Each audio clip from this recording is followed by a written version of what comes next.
مسلح پر کھڑے ہونے سے پہلے یہ سچ جان لیں، ورنہ آپ کی تراویح آپ کے منہ پر مار دی جائے گی۔ آج خواتین گھروں میں اور مرد مسجدوں میں ایک ایسی خوفناک غلطی کر رہے ہیں جس نے پوری عبادت کا خلیہ بگاڑ کر رکھ دیا ہے۔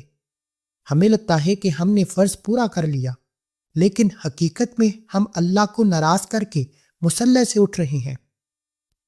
سب سے بڑا سوال، آخر تراویح کی اصل حقیقت کیا ہے؟ 8 رکعت، 10 رکعت یا پھر 20 رکعت؟ لوگ برسوں سے اندھیرے میں ہیں، لیکن آج اس ویڈیو میں وہ پردہ اٹھے گا کہ سنت رسول صلی اللہ علیہ وآلہ وسلم اور حکم صحابہ کیا ہے۔ یہ وہ راز ہے جو آپ کی زندگی کو بدل دے گا۔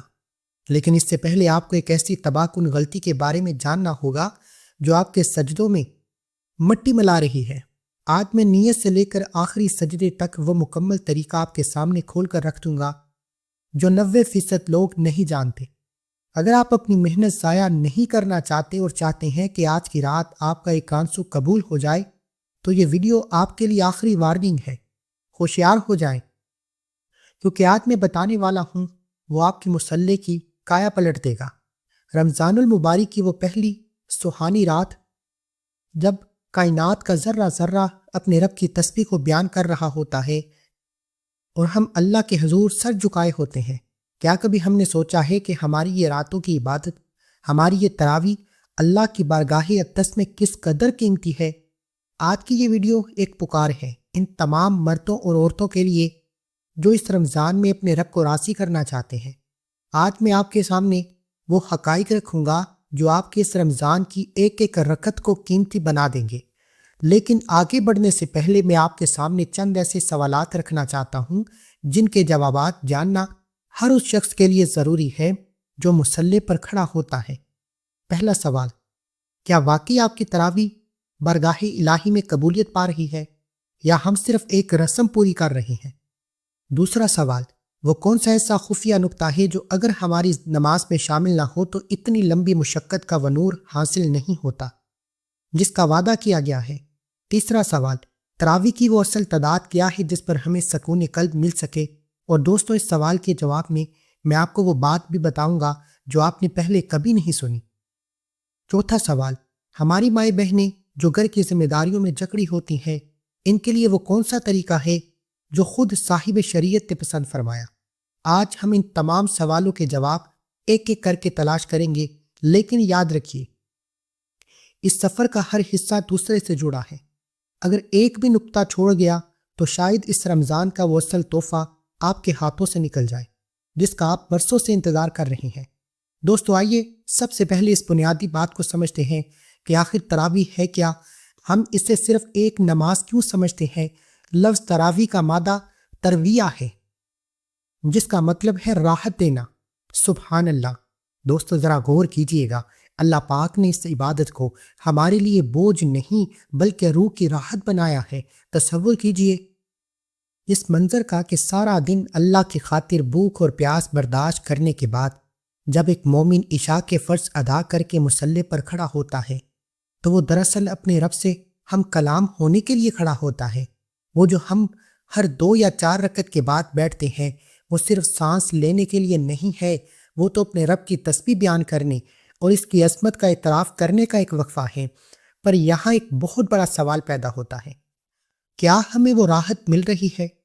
اکثر مرد مسجد میں یہ سوچ کر کھڑے ہوتے ہیں کہ امام صاحب جلدی سے رکعتیں پوری کریں اور ہم گھر جائیں۔ ہماری مائیں بہنیں کچن کی تھکن کے بعد جب مصلی پر آتی ہیں تو وہ صرف یہ چاہتی ہیں کہ جلدی سے یہ ذمہ داری پوری ہو جائے تاکہ وہ آرام کر سکیں۔ یار، اگر یہ عبادت صرف ایک ذمہ داری بن کر رہ گئی ہے تو وہ راحت کہاں گئی؟ یہاں صاحب شریعت صلی اللہ علیہ وآلہ وسلم کا ایک بہت پیارا فرمان ہے، ہمیں راستہ دکھاتا ہے۔ آپ علیہ الصلوۃ والسلام نے فرمایا کہ اللہ تمہاری صورتوں اور تمہارے مالوں کو نہیں دیکھتا، وہ تمہارے دلوں اور تمہارے اعمال کو دیکھتا ہے۔ جب ہم تراویح میں کھڑے ہوتے ہیں اللہ ہماری گنتی نہیں دیکھ رہا ہوتا، اس نے 8 پڑھی ہیں یا 20، بلکہ وہ یہ دیکھ رہا ہوتا ہے کہ ان رکعتوں کے پیچھے تڑپ کتنی ہے۔ دوستو، اب میں آپ کو اس سچ کی طرف لے جانا چاہتا ہوں جس پر اکثر بحث ہوتی ہے، لیکن آج ہم اس ادب کے ترازو میں تولے۔ ام المومنین حضرت عائشہ صدیقہ رضی اللہ عنہا جو آپ علیہ الصلوۃ والسلام کے گھر کے بیدوں کی سب سے بڑی گواہ ہیں، وہ فرماتی ہیں کہ اللہ کے نبی صلی اللہ علیہ وآلہ وسلم رمضان ہو یا غیر رمضان 11 رکعت سے زیادہ نہیں پڑھتے تھے۔ یہ 8 رکعت تراویح اور 3 وتر کا وہ نورانی طریقہ ہے جو خود آقا علیہ الصلوۃ والسلام کے مبارک عمل سے ثابت ہے۔ اس میں قیام اتنا لمبا ہوتا تھا کہ پاؤں مبارک پر ورم آ جاتا تھا۔ سوچنے کی بات ہے کہ وہ 8 رکعتیں کیسی ہوں گی جنہیں اللہ کا محبوب صلی اللہ علیہ وآلہ وسلم پڑھ رہے ہوں۔ پھر دور آتا ہے فاروق اعظم رضی اللہ عنہ کا۔ جب مسلمانوں کی تعداد بڑھی، لوگ بکھر کر نماز پڑھنے لگے، تو حضرت عمر فاروق رضی اللہ عنہ نے صحابہ کو ایک امام پر جمع کیا اور 20 رکعت کا سلسلہ شروع ہوا۔ اس پر تمام جلیل القدر صحابہ، جن میں حضرت علی رضی اللہ عنہ، حضرت عثمان غنی اور دیگر صحابہ اکرام شامل تھے، سب کا اتفاق ہوا۔ یہاں ایک بہت نازک اور پیاری بات ہے۔ 8 رکعت پڑھنا محبت رسول صلی اللہ علیہ وآلہ وسلم ہے، کیونکہ یہ ان کا اپنا عمل ہے، اور 20 رکعت پڑھنا عظمت صحابہ ہے، کیونکہ یہ ان کی سنت ہے۔ میرا رب اتنا سخی ہے کہ وہ ان دنوں عملوں کو قبول فرماتا ہے۔ جھگڑا وہاں ہوتا ہے جہاں ہم ایک کو مان کر دوسرے کی توہین کریں۔ یاد رکھیے کہ دین میں تنگی نہیں ہے، تنگی ہمارے دلوں میں آ گئی ہے۔ دوستو، ذرا تصور تو کریں کہ صحابہ کرام کی تراویح کیسے ہوتی ہوگی۔ تاریخ بتاتی ہے کہ دور فاروقی میں صحابہ تراویح کے لمبے قیام کی وجہ سے لاٹھیوں کا سہارا لیتے تھے۔ وہ تھکتے نہیں تھے، بلکہ ان کی روحیں تازہ ہوتی تھیں۔ آج ہم 10 منٹ کے قیام سے گھبرا جاتے ہیں، جبکہ وہاں پورا قرآن مجید ایک رات میں سننے کا شوق ہوتا تھا۔ یہ تڑپ تھی جس نے انہیں دنیا کا حکمران بنا دیا۔ اگر ہم بھی اپنی تراویح میں وہ کیفیت پیدا کر لیں تو ہماری دعائیں بھی عرش کو ہلا سکتی ہیں۔ اب ایک بہت ضروری بات جس میں ہماری مائیں اور بہنیں اور بھائی اکثریت غلطی کر جاتے ہیں کہ تراویح کی نیت کیسے کرنی ہے۔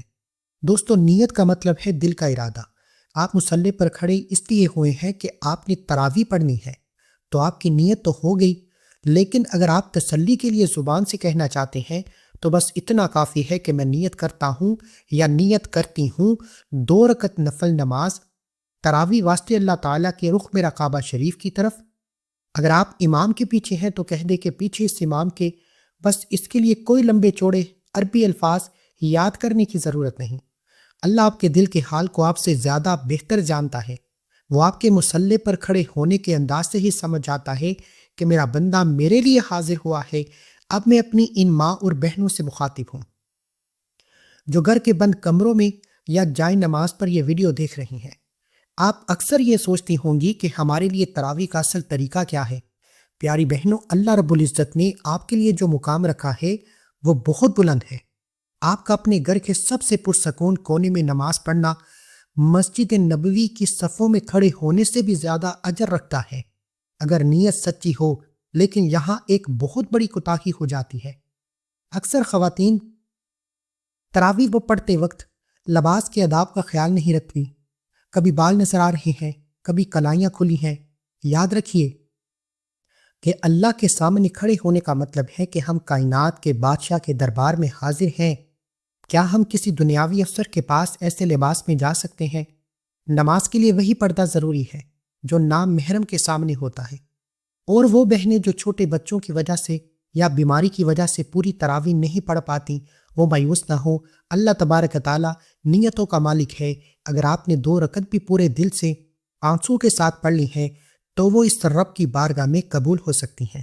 اور کیا آپ جانتے ہیں کہ تراویح صرف اجر و ثواب نہیں، آپ کی صحت کے لیے بھی ایک معجزہ ہے۔ میڈیکل سائنس کہتی ہے کہ افطاری کے بعد جب انسانی جسم میں شوگر لیول بڑھتا ہے تو تراویح کا مسلسل قیام، رکوع اور سجدہ اسے متوازن کرنے میں مدد دیتا ہے۔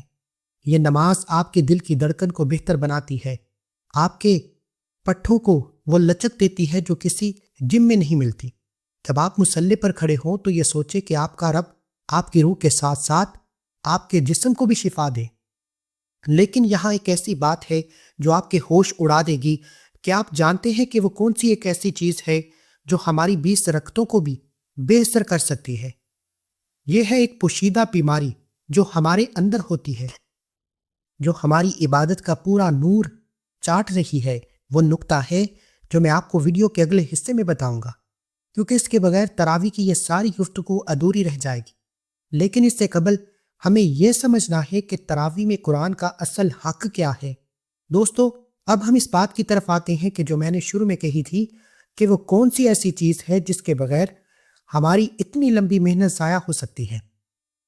دیکھیں، ہم 20 رکعتیں پڑھیں یا 8 سجدے کریں، قیام کریں، یہ سب تو جسم کی مشقت ہے، لیکن اللہ پاک تو دلوں کے بھید جانتا ہے۔ وہ خفیہ نقطہ جس کے بارے میں بات کرنا چاہتا ہوں وہ ہے دکھاوا۔ کبھی اپنے آپ سے اکیلے میں سوال پوچھنا کہ جب ہم مسجد میں سب کے سامنے نماز پڑھ رہے ہوتے ہیں تو کیا ہمارا دل واقعی اللہ کی طرف ہوتا ہے، یا پھر کہیں پیچھے یہ خیال تو نہیں ہوتا کہ لوگ کہیں گے کہ دیکھو بھائی یہ کتنا نیک آدمی ہے، پوری تراویح پڑھتا ہے۔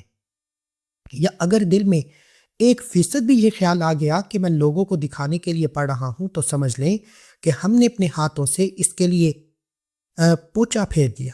وہ سجدہ چھوٹا ہی کیوں نہ ہو، پر اس میں صرف اللہ تعالی ہونا چاہیے۔ اب آپ سوچ رہے ہوں گے کہ بھائی ہم اس دکھاوے سے بچیں گے کیسے؟ وسوسے تو آتے ہیں، تو اس کا ایک بہت سادہ اور پیارا طریقہ سن لیں۔ جب بھی آپ مصلی پر کھڑے ہو تو نیت باندھنے سے پہلے صرف 1 سیکنڈ کے لیے اپنے آپ سے کہیں کہ یا اللہ، اس وقت میں مجھے تیرے سوا کوئی نہیں دیکھ رہا، میں صرف تیری رضا کے لیے کھڑا ہوں۔ مرد حضرات جب مسجد میں ہو تو یہ سوچیں کہ وہ اتنے بڑے مجمع میں نہیں بلکہ اپنے رب کے سامنے اکیلے کھڑے ہیں۔ اور میری بہنیں، جب آپ گھر میں نماز پڑھیں تو کوشش کریں کہ ایسی جگہ کا انتخاب کریں جہاں شور نہ ہو، جہاں آپ کا اور آپ کے رب کا تعلق مضبوط ہو جائے۔ جب عبادت میں لوگوں کا ڈر یا لوگوں کی تعریف نکل جاتی ہے تو پھر اس میں وہ مٹھاس پیدا ہوتی ہے جو لفظوں میں بیان نہیں کی جا سکتی۔ تراویح میں قرآن سننا ایسا ہے جیسے اللہ بادلوں سے آپ پر اپنی رحمت کی بارش برسا رہا ہو۔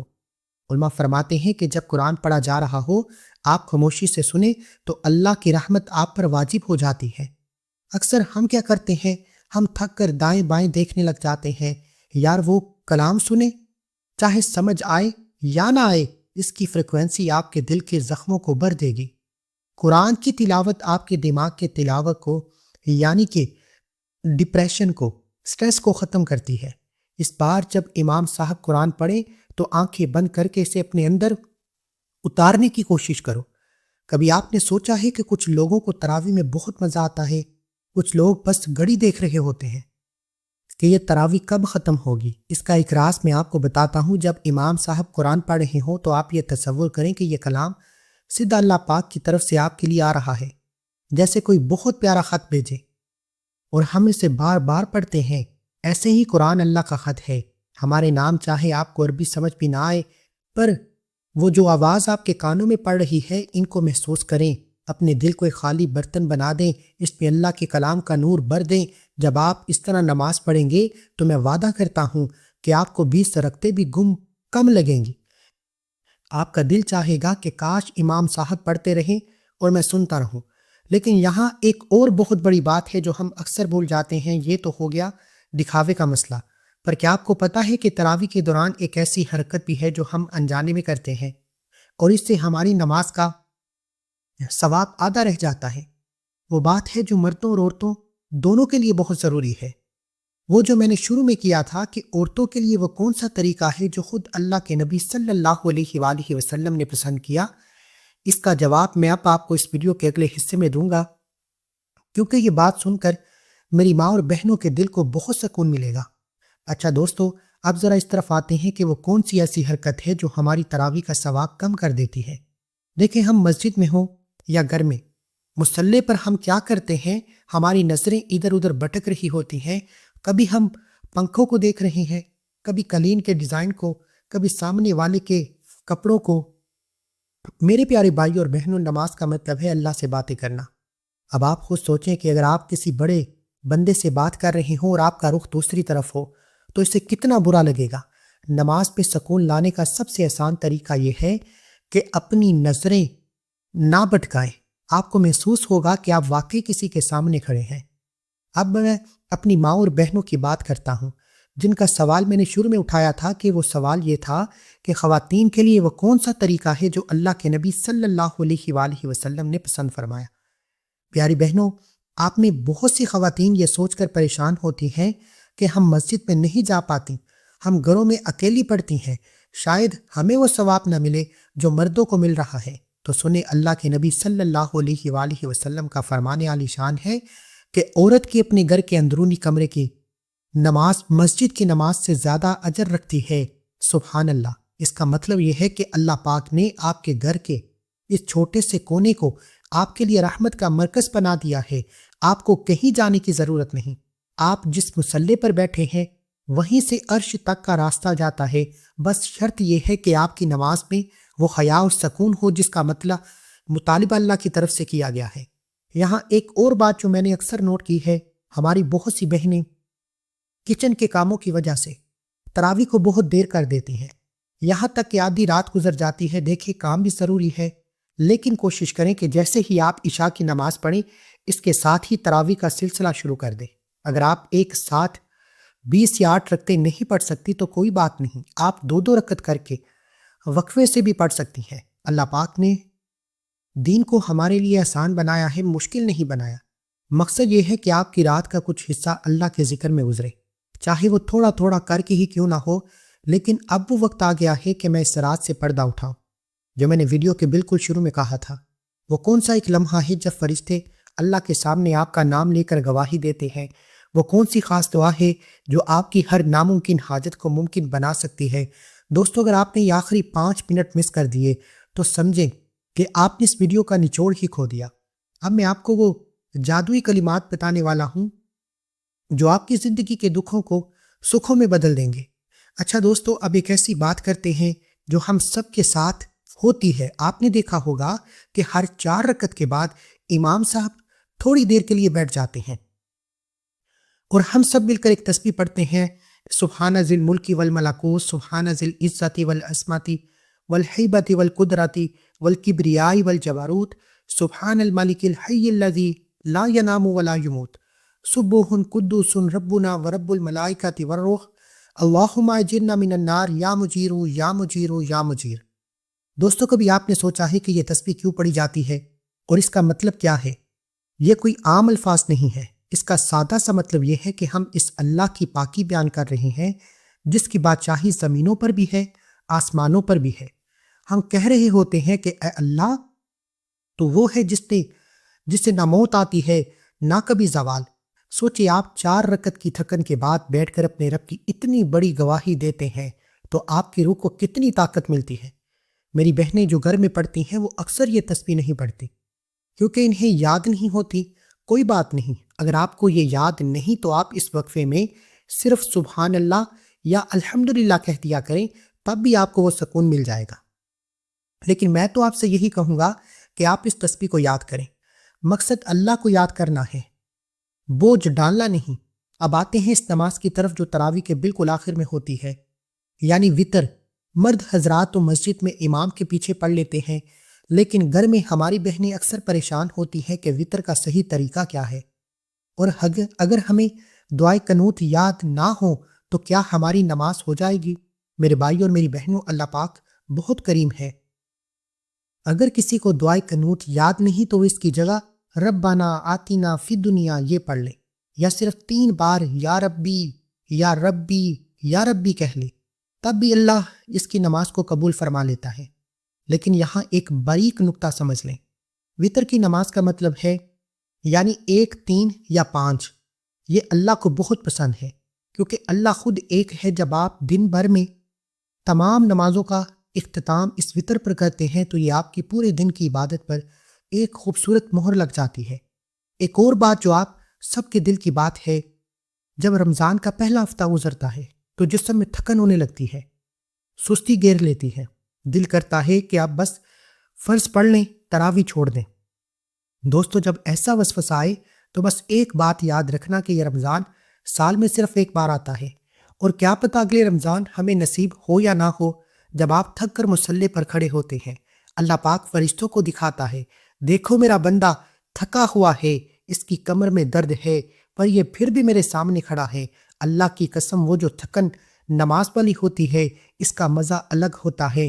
وہی وہ وقت ہوتا ہے جب آپ اللہ کے سامنے سب سے زیادہ قریب ہوتے ہیں۔ لیکن اب ہم اس ویڈیو کے اس موڑ پر آ گئے ہیں کہ جہاں میں آپ کو وہ بات بتاؤں جس کا میں نے وعدہ کیا تھا۔ وہ کون سا خاص عمل ہے جو اگر آپ نے وتر کے آخری سجدے میں کر لیا تو آپ کی برسوں پرانی حاجت پوری ہو جائے گی۔ پہلے ایک بار کومنٹ سیکشن میں نیت کریں کہ انشاءاللہ میں یہ عمل لازمی طور پر کروں گا یا کروں گی۔ وہ کون سی ایک ایسی غلطی ہے جو ہم تراویح پڑھ کر مصلی سے اٹھتے وقت کرتے ہیں جس سے ہماری دعائیں قبول ہونے سے رہ جاتی ہیں؟ اب میں آپ کو وہ خاص دعا اور وہ جادوئی کلمات بتانے والا ہوں جو آپ اس پورے رمضان کی عبادت کا نچوڑ ہے۔ بس اگلے چند منٹ آپ کی زندگی بدل سکتے ہیں۔ میرے پیارے بھائیوں اور بہنوں، اب ہم اس ویڈیو کے بالکل آخری حصے میں ہیں۔ آپ کے یہ چند منٹ اللہ کی بارگاہ میں ضائع نہیں جائیں گے۔ انشاءاللہ اب میں اس خاص غلطی کا ذکر کرنے لگا ہوں جو ہم سب کرتے ہیں۔ ہم 20 رکعتیں یا 8 رکعتیں پڑھ لیتے ہیں یا باتوں میں لگ جاتے ہیں، لیکن یہی وہ وقت ہوتا ہے جو انعام بٹنے کا وقت ہوتا ہے۔ اس وقت اللہ پاک زمین کے آسمان پر آ کر پکارتا ہے کہ ہے کوئی مانگنے والا، ہے کوئی بخشش چاہنے والا، اور ہم اس وقت مصلی چھوڑ چکے ہوتے ہیں۔ دوستو، آج سے نیت کریں کہ جیسے ہی ہم وتر ختم ہو کم از کم 5 منٹ وہیں بیٹھے رہیں۔ دوستو، وہ جو خاموشی کے 5 منٹ ہیں وہ آپ کی پوری رات کی عبادت کا نچوڑ ہے۔ اب میں آپ کو وہ خاص دعا بتانے لگا ہوں جس کا میں نے شروع میں وعدہ کیا تھا۔ جب آپ تراویح اور وتر سے فارغ ہو جائیں تو اپنے دونوں ہاتھ اپنے رب کے سامنے پھیلا دیں۔ یہ 3 چھوٹے چھوٹے کلمات پڑھیں، یا حیو یا قیوم برحمتک استغیث۔ اس کا مطلب ہے اے ہمیشہ زندہ رہنے والے، اے کائنات کو سنبھالنے والے، میں صرف تیری رحمت کے ذریعے تجھ سے مدد مانگتا ہوں۔ دوستو، یاد رکھیے رمضان میں جب آپ کا جسم تھکا ہوا ہو، آپ کا دل ٹوٹا ہوا ہو، تب ان الفاظ پہ وہ طاقت ہوتی ہے کہ یہ تقدیر کے لکھے ہوئے کو بھی بدل سکتی ہے۔ اگر آپ کی کوئی ایسی حاجت ہے جو پوری نہیں ہو رہی، کوئی ایسی بیماری ہے جو جان نہیں چھوڑ رہی، اس رمضان کی راتوں میں تراویح کے بعد یہ کلمات اپنے رب کو سنا کر دیکھیں۔ وہ اتنا سخی ہے کہ وہ آپ کو خالی ہاتھ واپس نہیں بھیجے گا۔ دوستو، تراویح صرف ایک نماز نہیں، اللہ سے محبت کا اظہار ہے۔ چاہے آپ 8 پڑھیں، 20 پڑھیں، بس ادب سے پڑھیں۔ مرد حضرات مسجد کی رونق بنیں، عورتیں اپنے گھر کو اللہ کے ذکر سے منور کریں۔